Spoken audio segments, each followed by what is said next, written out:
የሚያስገርመኝ ልንገር በተጨናነቀ ከተማ መኖር ለምደው ወደ ገጠር ስትሄድ የምታየው ባዶ ቦታ በሙሉ የባከነ ይመስልሃል ይላል የግርባን መጽሐፍ ጸሐፊ። አንዳንድ ሰዎች ገጥመው ያውቃሉ? ቅዳሜን የት ነህ? እሁድን የት ነህ? እንትን ባህልን የት ነው የምታሳልፈው? እንትን ኮንሰርት አትገባም ምናምን ብለው የሚጠይቁ ሰዎች አይኔ መጽሐፍ ነው ማንበው፣ አይኔ ብቸኝነት ነው የፈለኩት፣ አይኔ እዛ ውስጥ አልገባም ምናምን የሚላቸውን ሰዎች ሲያጋጥማቸው በሽተኛ አድርገው ነው የሚቆጥሩት። እኔ እንጃ ጤነኛም አትመስለኝም ብለው ነው የሚያስቡት። ለምደው ማትሄደው እና ግድ የለም ምናምን ለማለት ይሞክራሉ። የሚገርመኝ ደግሞ እንደነዚህ አይነት ሰዎች በችግርህና በተቸገርክበት ሰዓት አጠገብህ አይገኙም።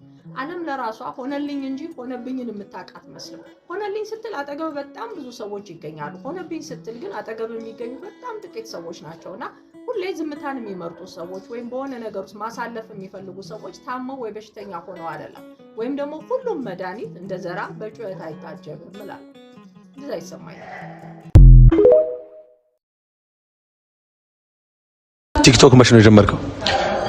አመት ከምናምን ኦልሞስት 2 አመት ሊሆነኝ። በ2 አመት ውስጥ አሪፍ ተቀባይነትን አግኝተሃል። ቲክቶክ ከጀመርኩ በኋላ በጣም አስቸጋሪ ነው የምትለው ነገር ወይንም ማግኘት ያልቻልከው ነገር ምንድነው? ያው እንደምሰራው ኮንተንት አይነት ብዙ የፖለቲካል ኢቨንቶችን ፓርላማ ላይ ምናምን አሪፍ ነገሮችን ተገኝቼ በመለከትና እነዛን ነገሮች ብዘገባ ባቀርብ ደስ ይለኝ ነበር። ያው ሙያችን እንደ ሙያ ስለማይታይ እንደዚህ አይነት ፍቃዶችን እስካሁን አላገኘንም ነበር።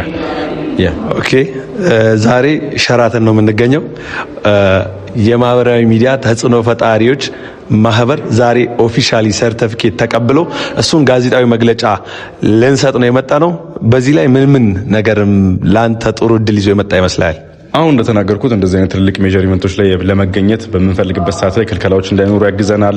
ሙያው እንደ ሙያ እንደሚከበርና ሙያው ደግሞ ትልቅ ሙያና ትልቅ ሰዎችን ኢንፍሉዌንስ የማድረግ አቅም እንዳለው ለማሳየት ነው አንደኛ እዚህ የተሰባሰብነው። እርስ በርስ መደጋገፋችን፣ እርስ በርስ መዋዳችን፣ እርስ በርስ መጠባበቃችን እንደዚሁ ለማጠንከር ነው መጣ ነው። ሞር ዲቴል በደንብ የምንገልጽላችሁ ይሆናል።